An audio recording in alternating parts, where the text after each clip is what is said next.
Hello, this is John Nagarjuna Anhalt, and I'm going to be doing a small stakes session video for you. This is going to be 50 no limit and 100 no limit, 6 max. Going to be using specific hands and going through a lot of different concepts and ideas about how to scoop small pots, make plays, re-steal, and how to think about a lot of situations to really maximize your value.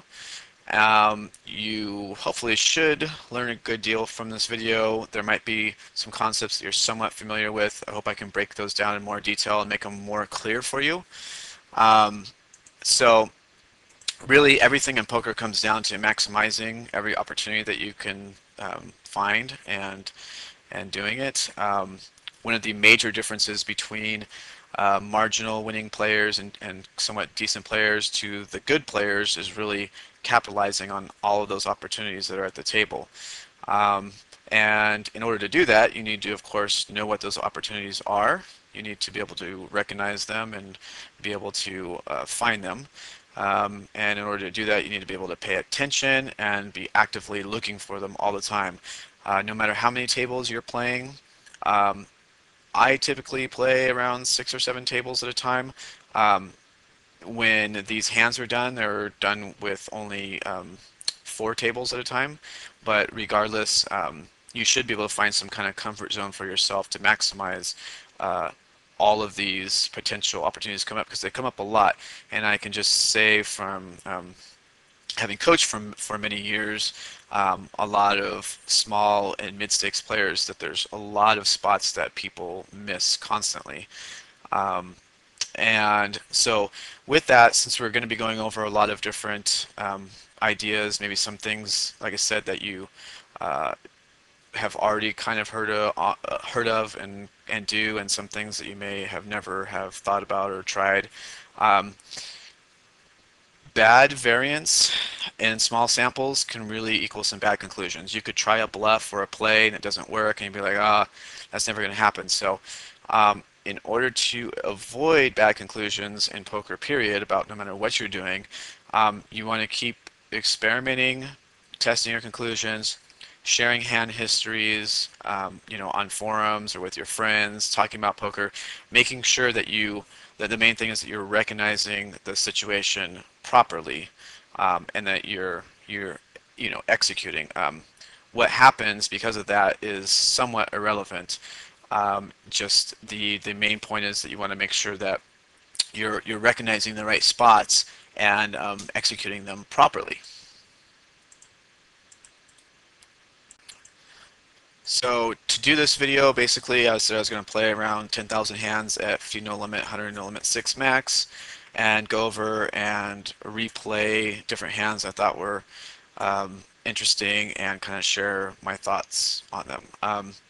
In small samples, you can easily have crazy win rates and whatever is going on. I posted my stats here that came out from the session, roughly about the same amount of 100 no limit and 50 no limit hands, a little bit more 100 no limit.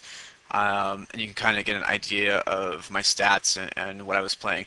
I would definitely say I was not playing really hyper aggressive because I think there's some downfall on that, but just really, again, kind of recognizing the situations that I could steal or could bluff, and capitalizing on those as much as possible.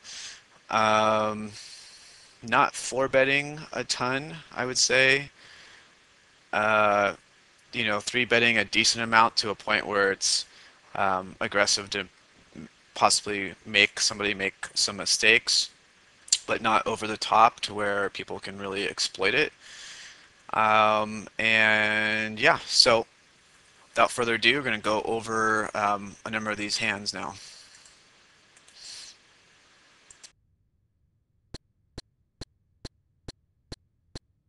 Alright, so the first thing we're going to go over is kind of how to make distinctions and whether you should be flat calling or 3-betting a regular when a reg ISOs a fish and you have kind of a marginal but decent hand.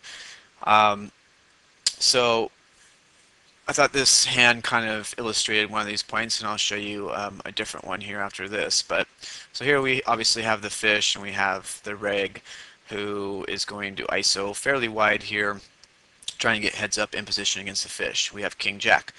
Um, so a couple of things that you should be considering when you're trying to determine if you want to flat call or three bet here. One is when you have like really kind of marginally bad hands that you're not really looking to play post flop, something maybe like a king seven suited or something. This is a great spot to re-steal, of course. Now with king jack, we're strong enough to be ahead of both of these players' ranges. The problem, of course, is that we're out of position to both players. Um, so I'm always a huge advocate of trying to keep the fish in the pot as much as possible, even if it means taking, a slight hit on pre-flop equity to keep the fish in there and possibly play a big pot with them. Um, this is usually a spot though that it's much better to three bet. Now a couple things you want to consider are really how aggressive post flop your reg is, who's ISOing, and also just your overall relative position. If we, for example, were on the button and the reg ISO'd from the cutoff, then flat calling here would be more ideal because you have a better chance of having position on the reg and the fish and still having a good hand that you're ahead of both of their ranges. And obviously when you have position, there's a whole lot more that you can do. But in this case, even though the reg isn't hugely or largely aggressive post flop, three betting here is nice to take down what is it, 7 or 8 big blinds without even seeing a flop. That's a good win. So that's the kind of the out of position scenario. But there are times where you can take a reasonable hand when you're close to 100 big blinds out of position and keep the fish in. Let's say maybe we had ace 10 suited or something like that, and your reg wasn't very aggressive post flop, then you could take more chances there pre-flop and just look to call.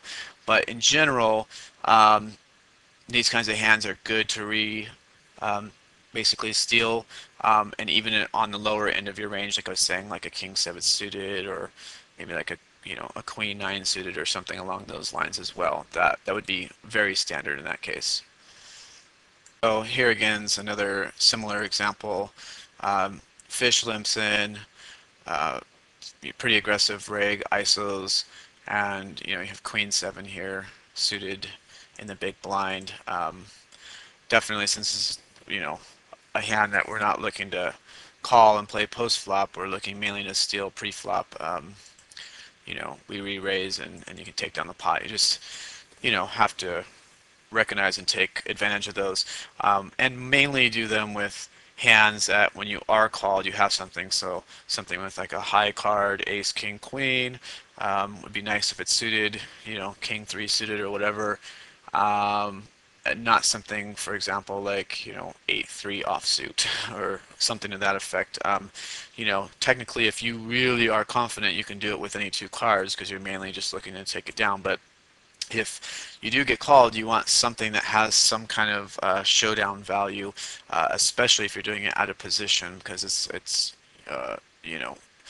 a lot harder to get to showdown. You want to be more confident if the higher pair that you make, the more likely you can make it to showdown safely. Or you have to be looking to mix in a lot of bluffs, and which can obviously become much more complex. So those are a couple of common examples, and we'll go into something else.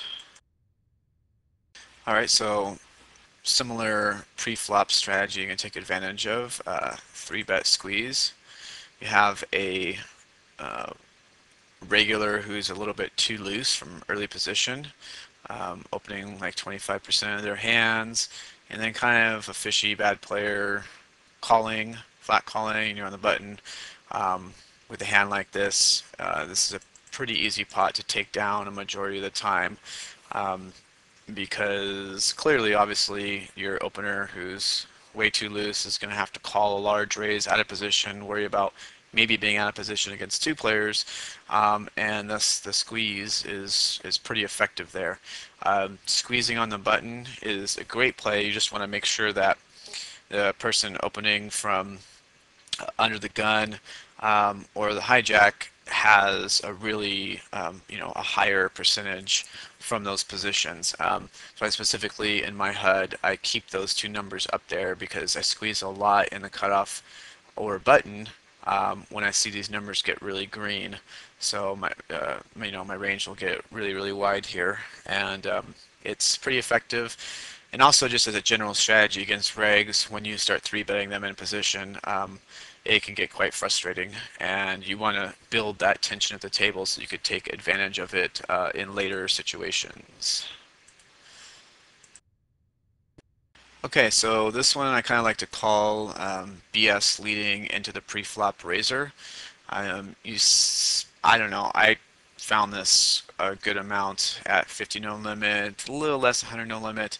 This stuff doesn't usually happen at 200, 400, 600 no limit and stuff. So it's interesting seeing it, and I think it's pretty exploitable. But I'm sure you're familiar with this. And a lot of times, really actually an open button situation isn't the most ideal for this. But it does tend to happen a good amount, and I think at 50 no limit and under, you can take advantage of this a good amount. At least experiment with it and um, see how you like it. So, anyway, so you open the button, you get a call from some kind of bad player. Queen high, pretty dry flop overall, and you get let into for three-quarters of the pot. Usually, when people are leading here, they have air.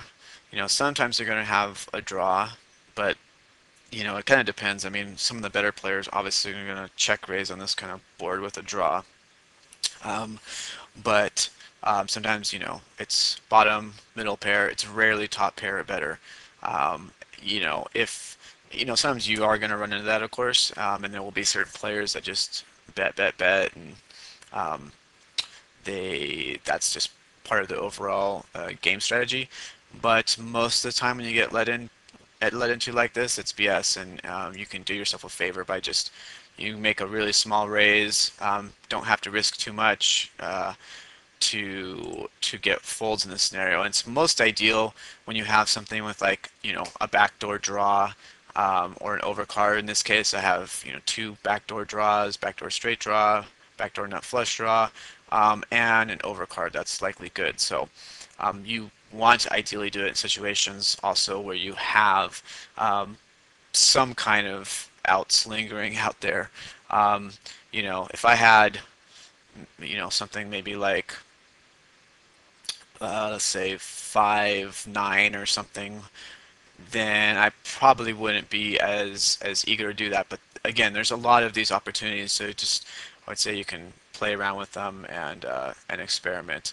It's a little bit different, of course, when you're multi-way. This same logic doesn't apply. I'm specifically talking about heads up, especially if you open from the cutoff or the button, someone calls you from the blinds or whatever, you're going to get a lot of people just trying to basically re-steal, and you can apply a lot of pressure on them in those situations by just making a small raise.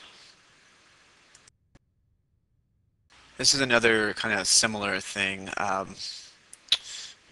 Again, you don't see this a ton kind of at higher stakes because people know like there's a lot of BS going on. Usually ends up becoming a lot of leveling if these situations do occur, but you kind of have a low paired board and you know bet it and get check raise, especially check money raises. I would definitely advocate in position if you have around 100 big blinds or more that you're calling and either looking to raise the turn or bet if you're checked to. So in this case, it's simple. This person decides to check. And you can again make another small bet when the ace comes out and take down the pot. You need to be careful with this one and don't go overboard. I wouldn't advocate uh, triple barreling or anything of that nature. But again, it's something that you can experiment with. Most of the time on low paired boards, it's pretty much BS that people have something, or they might have like a small pair, like sixes or sevens, and you have a lot of different things on the turn and river that can scare them off. So yeah, in position if the pot's not too big and your stack to pot ratio is still, staying pretty, uh, still has a lot of room to play with, then calling and kind of looking to re-steal on the turn is a good play. And if worse comes to worse, let's say a reg is doing it against you, you start building a little bit of a history as well, and they know, you're going to be tough to play against when you have position on them. So, okay, so this one I kind of like to call my post-flop squeeze. You find the right board textures. This works great. I thought I had another good example of this. I'm sure I do, but I couldn't find it. But so anyways, you get probably likely a reg opening, a fish calling, and you have a fish that's kind of on the shorter stack side. You want to play this hand because you still um, have some value and getting some money over here. You don't have to go completely crazy if you don't hit anything against the reg, but you could potentially also bust the reg. So we flat call with 10 jack opposition. Now we have completely dry board, king high.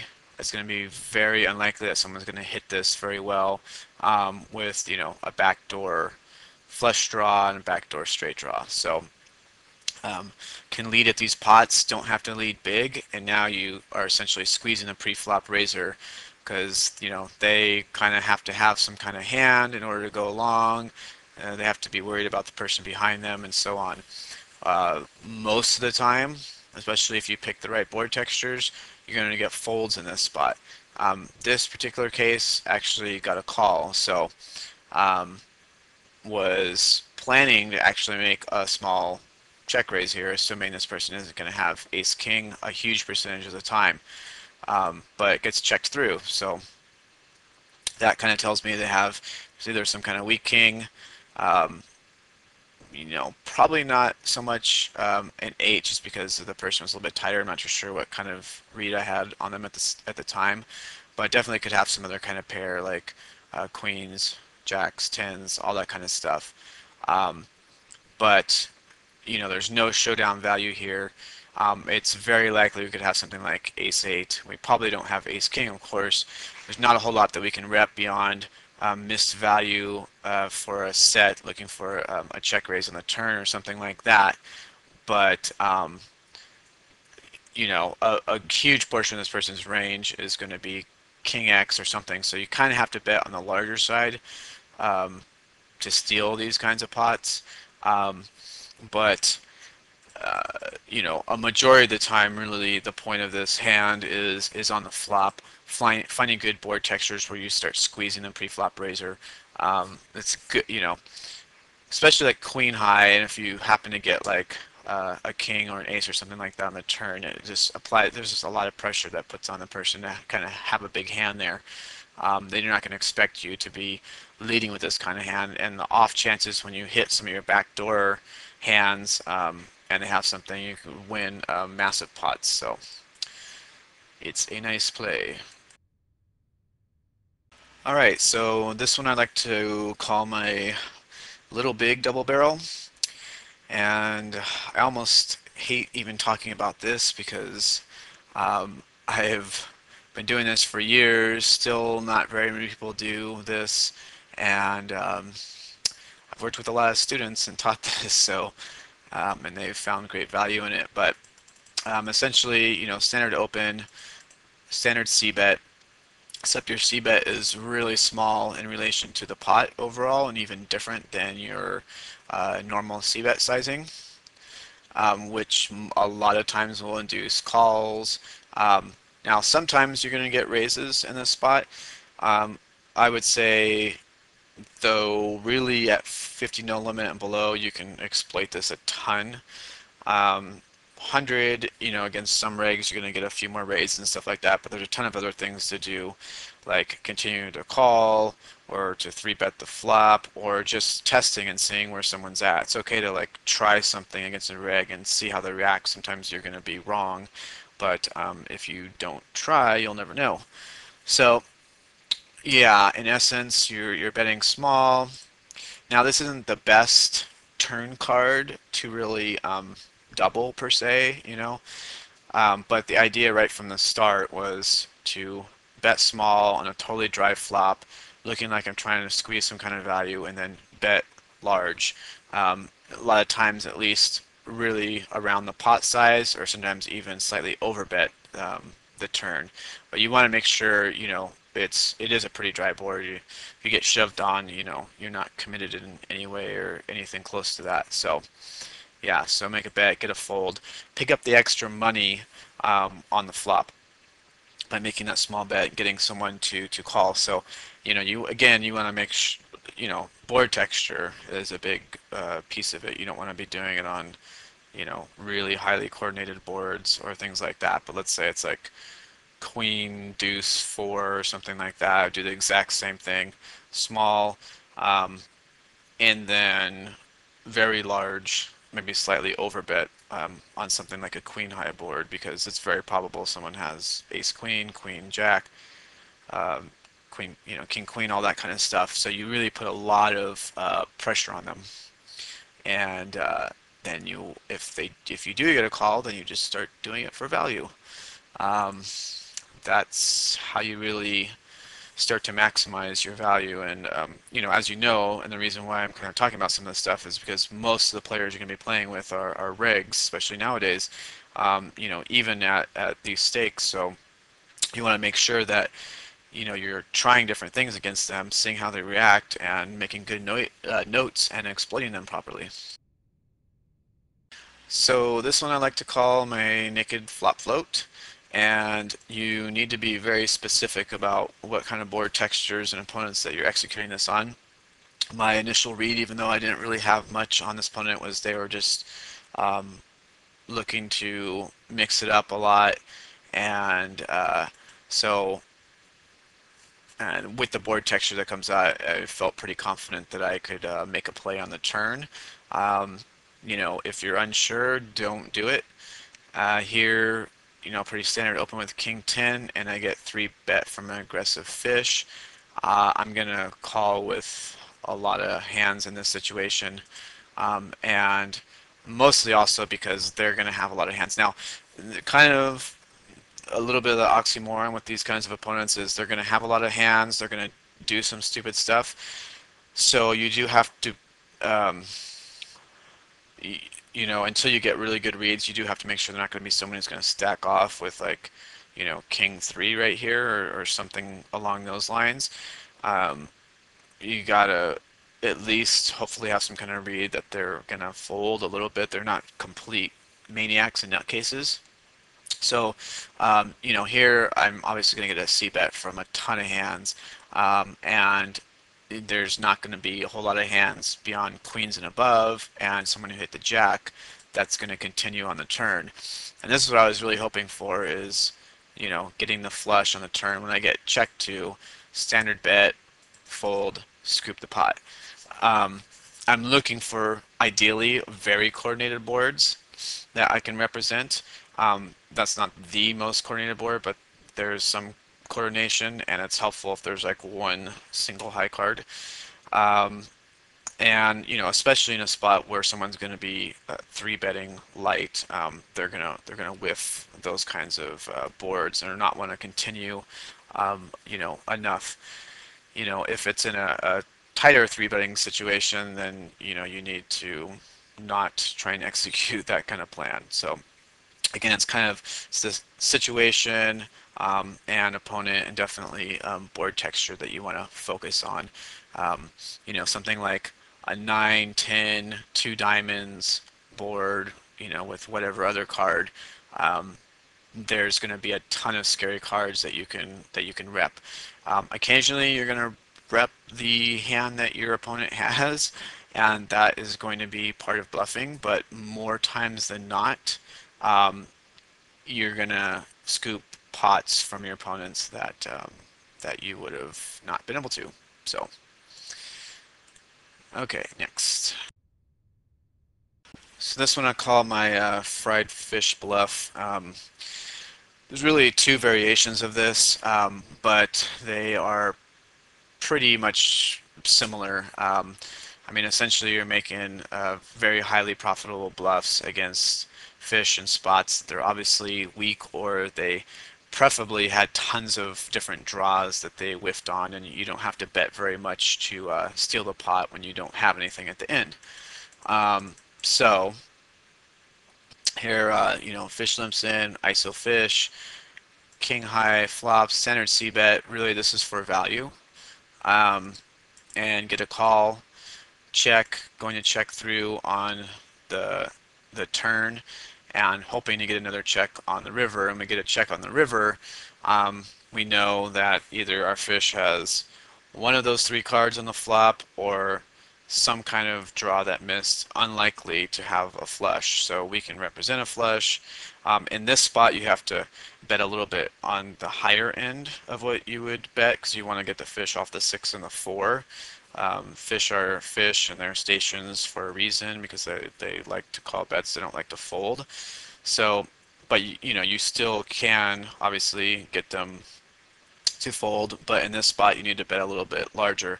Something like a 8-9 board with hearts, and you get down to the end and they were checking and calling the whole time, then you have king high or something, you can bet a very small amount, a third of the pot or whatever, and just get them off their whiff draws really, really cheap. This one you have to go a little bit more on your higher end, like I was saying, to get the fold and scoop the pot.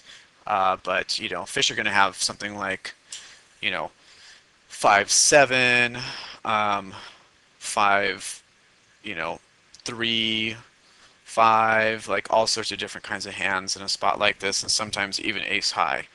So there's occasional time where you might even want to check down on certain boards, just to not have to risk anything if you have the best hand. But there's a decent chance that your fish is going to have a 6 or a 4 here, and you want to get them off that. They're most likely going to call you if they have a king, of course. So, and when they do that, you'll lose. So this is another one of those fried fish bluffs, and I really just want to run through this real quick, because there's just kind of one major point I wanted to make. I thought was semi-important, but even though I'm not in ideal position here, when I see whales this bad, like my range is going to get super, super wide. I really want to try and play as many pots as possible in position against these guys. And the main point I want to make here is, when you have someone this wide, obviously you're going to be calling with a whole lot of gut shots and draws, the same kind of thing we were just talking about earlier in the other fried fish bluff. When I get the ideal double barrel card on the turn, I have to commit myself to tripling, assuming that I get checked to on the river. So I do get checked to. I want to make my bluff and get my opponent off of his, deuce, 6, or 3. So again, I have to bet a little bit on my larger side.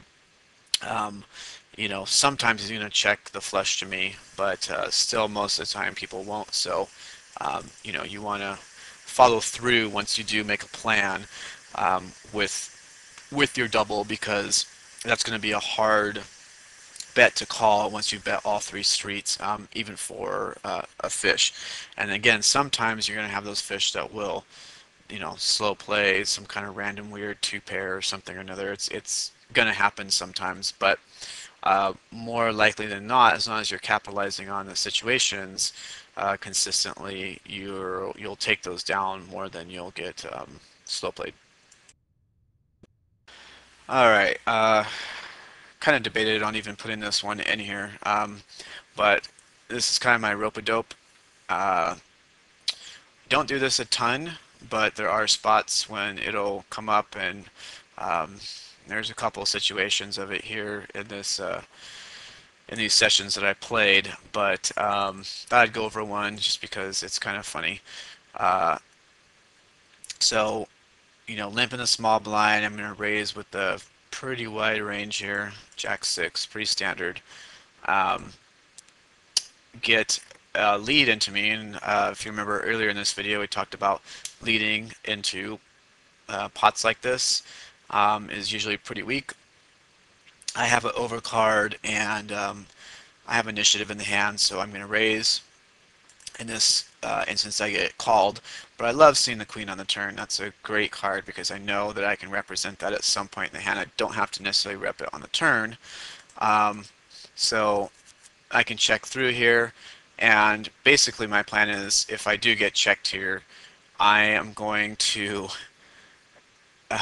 rope my opponent into making a dumb bluff because I know most of their range here is going to be a 3, a 4, some kind of busted straight draw or flush draw. It's going to be a huge part of their range. So I bet a very small amount. Um, with stack size, I have to be careful, so I have to bet really, really small here. If I get shoved on, I'm kind of obviously screwed, and oh well. But I'm hoping that I can get some kind of small re-raise that I can just shove back over the top. Well, in this case, I get that. It's an extremely small re-raise, so I don't have to worry about shoving. It just makes my job even easier. I don't have to make much of a re-raise, and I get my opponent to give up the hand. Just simply because, there's not going to be a ton that they're going to have here, maybe other than 10-9, and he's probably, especially with how aggressive he is, going to do something on the flop. So I would really start thinking through what someone's hand range is by the time they get here in this spot. This is a very profitable play if you're, thinking through everything and the possibilities of what hands I might have, the fact that I, have some initiative, and I am three betting the river. So, but there's a number of factors that you obviously have to really pay attention to and think through, including stack size, and that you're not messing yourself up. This was an ideal stack size going on, so you kind of have to be careful, and that's kind of why I debated even uh, talking about this one, but there will be spots where you can get this to happen against aggressive opponents, and it's a great way to just pick up extra money. Like I could have just bet there at the end, and he probably would have folded, but I like to try and pick up a little extra money when I can. It's fun like that, I guess. So here's a free money play. This is really pre-flop, and doesn't happen a ton really, especially at 100 and 200 no limit, but every so often you're gonna get some kind of limp parade, and you're gonna have some random hand. And even though it would be great if you were on the button, even out of position, raising and trying to get the hand heads up, or at least one player, so that you can have the initiative, follow through with a C bet on the flop, take down the pot, that kind of thing, is a winning play. It's something that, again, it's one of those small scooped pots that you want to make sure that you're consistently taking advantage of because they do add up at the end of the day. And if you're unsure of your kind of your raising size, you have to experiment a little bit for whatever site you're on, because definitely some sites, you could raise a very small amount and steal those pots, and some you're gonna have to go a little bit larger. So you kind of need to play around a little bit with where that median is. Of course, all opponents are going to be slightly different too, but there are some common themes, and you want to try and find those, but make sure that you are grabbing those pots. Sure, you could complete or something like that and then try and take a pot out of position against three players, but even against bad players, it's not ideal. You're not going to win that enough, but you will win it a ton pre-flop, and then you have some play post-flop. All right, so when you end up coming through the back door, you want to make sure that you take advantage of it, definitely against fishy players. Don't think I took advantage of it as much as I should have in this particular hand, but uh, this was, a decent spot, I guess. So, open raising, getting called this flop, gonna see bet, 'cause of course if I check, I'm not gonna be able to do much of anything. You know, turn my flush draw. Don't need to bet a ton still, because uh, I've had initiative from the start. There's not really a huge reason for this person to raise, and get a call, hit my back door. Now I'm hoping that they have at least an ace, something that I'm going to get paid off or whatever. Really, in these spots, I advocate betting at least pot, sometimes over, and really balancing it with those times when you are over betting on the Turner River with bluffs. But didn't in this case, but still got my call to at least get my pot size bluff in there. But if I whiff on that turn, I mean on that river at a position, I don't hit the back door on that kind of flop, probably giving up because there's very few cards that I'm going to see that I'm going to be able to get them off of by the river. So, but the main point is when you do hit your back doors, you really want to bet large because they are much more surprising, especially on ace high flops. Get max value in those situations. This is one of those free money spots. I'm sure you've seen this a ton of times. You've probably even done it yourself. But multi-way pot, uh, king queen gets checked through. Flush card comes on the turn, still checked through. Inconsequential card on the river. Um, Unless someone had pocket sixes or maybe 8-6 or something, you are going to scoop this pot. Um, Ideally, it's better, when you have when it's multi-way with only two other opponents. The more opponents, the more difficult and the more successful it has to be. Um, but there are boards that come off like this, and especially on things like, let's say, a 9-10 or 10 jack board or something like that that gets coordinated and the pre-flop raiser checks that through and it gets checked through again.